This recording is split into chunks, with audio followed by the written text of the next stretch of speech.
What's up guys, it's Connor, back again with another video, and today I'm going to be reviewing the, yet again, another Honda Accord. Not the Civic, a Honda Accord. So yeah, I guess without further ado, let's jump straight into the video. I would also like to point out that I got my driver's license on Friday last week, so I've had my driver's license for a week now. And so yeah, I drove this car up to the hills by myself, and there's really actually no cars here. I'm surprised because I mean, the view is amazing here, one, and two, it's a pretty popular road, and it's 4 o'clock in the afternoon. I don't know, but anyway, yeah, so let's get into the review.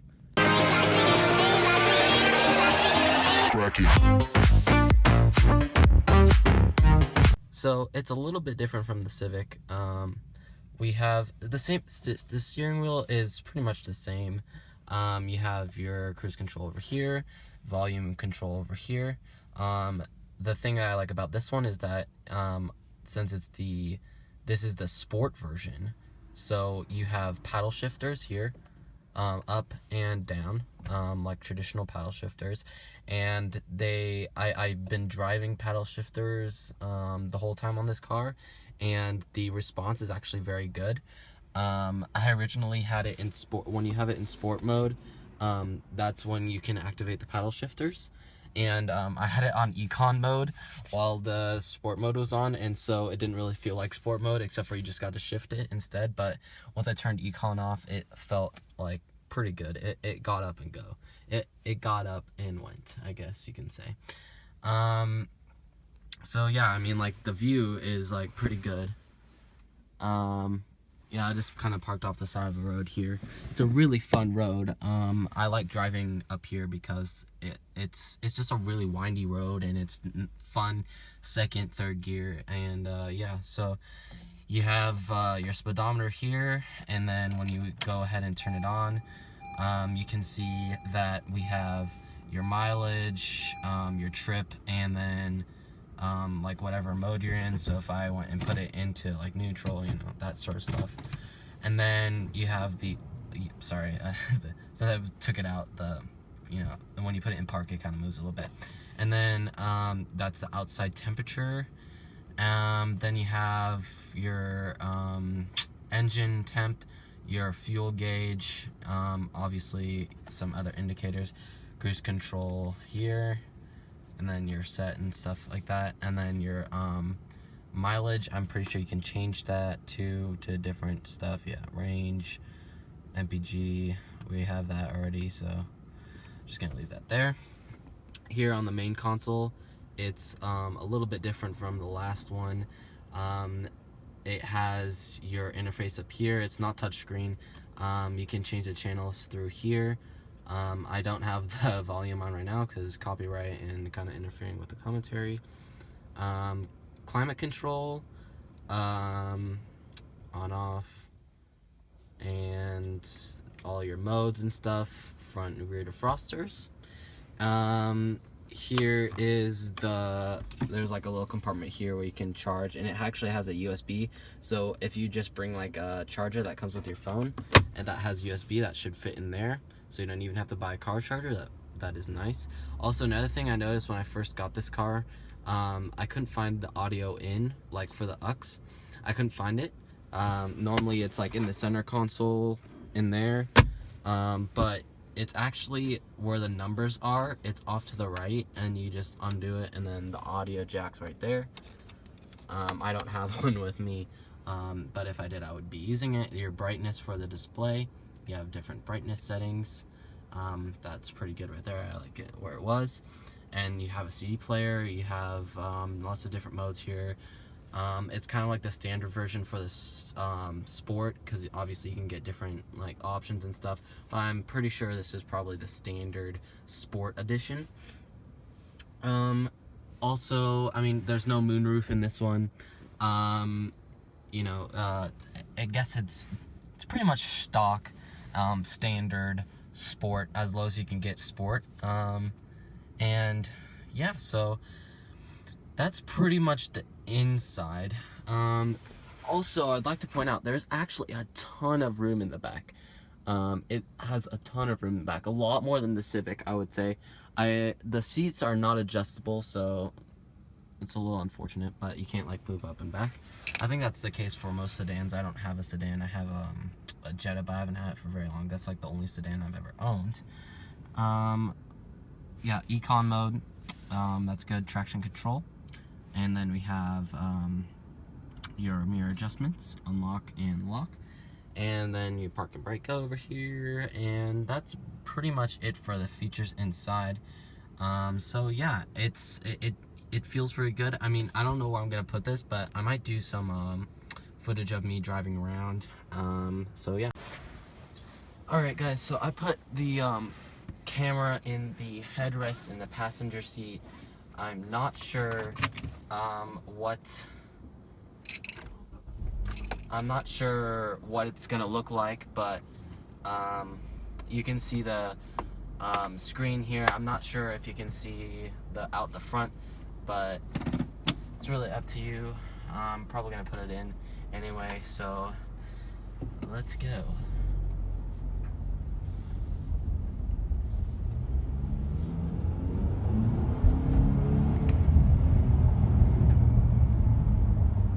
It gets up and goes. It goes pretty fast. I don't know the 0 to 60 time. I'm pretty sure you can look it up, but honestly, I don't think people are gonna be in it for the performance and stuff. They'll probably get it because they want this car. It's a nice, comfortable car for driving around, but they don't want a sports car, but they still maybe occasionally want to go out and cruise around. It's fun for that, especially in the mountains here. It's really nice. It feels good in the corners. There's a smart car in front of me, so grips the road pretty well. There's some dirt on the road too.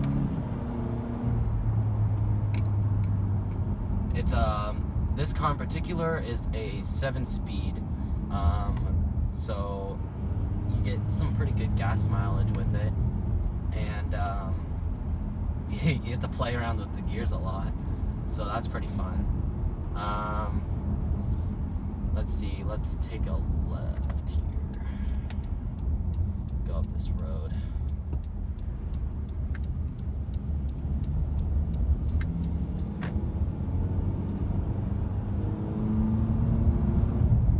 Just to kind of hear it a bit and put into first gear.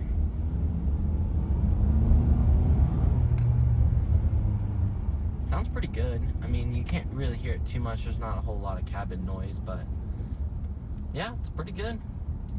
I'm gonna go ahead and do a U-turn really quickly.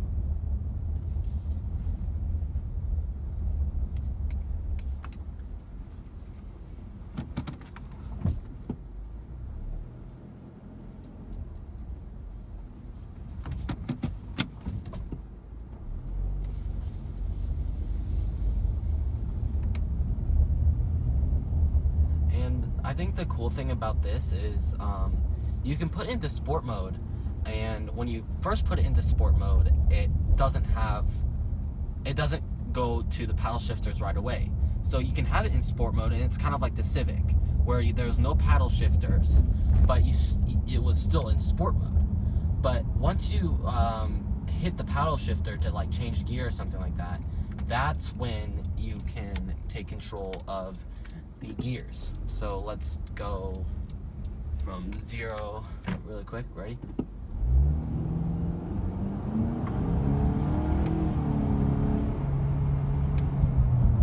Pretty good. I want 0 to 40 in probably maybe 2.5 seconds.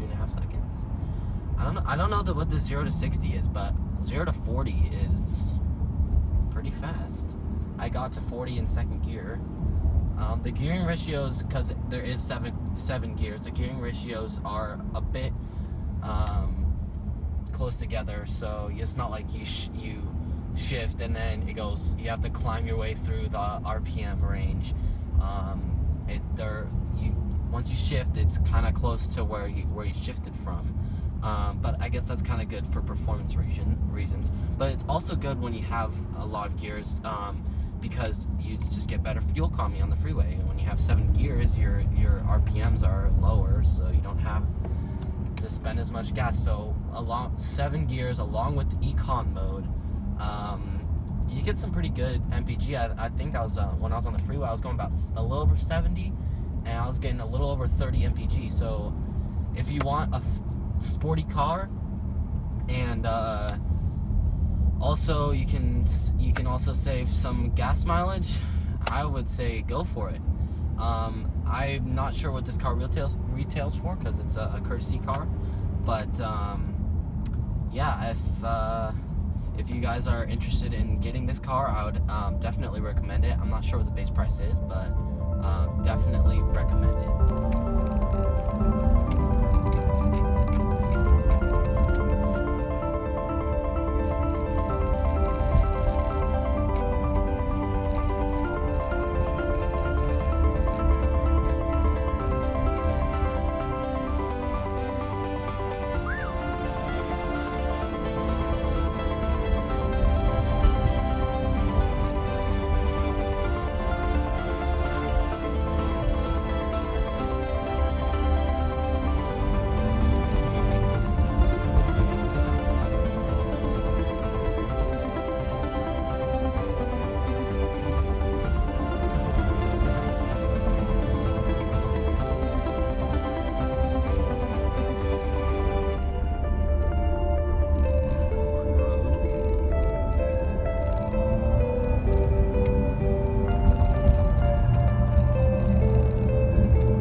Them to see you, and you want to see them.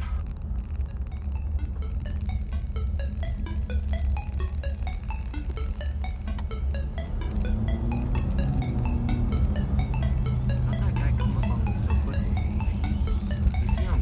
He must be like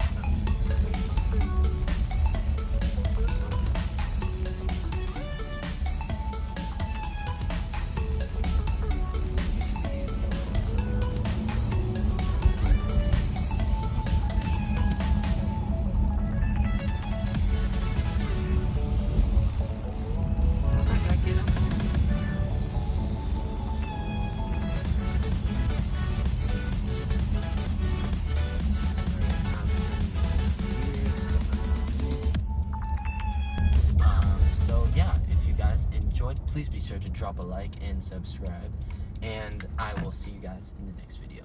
Peace.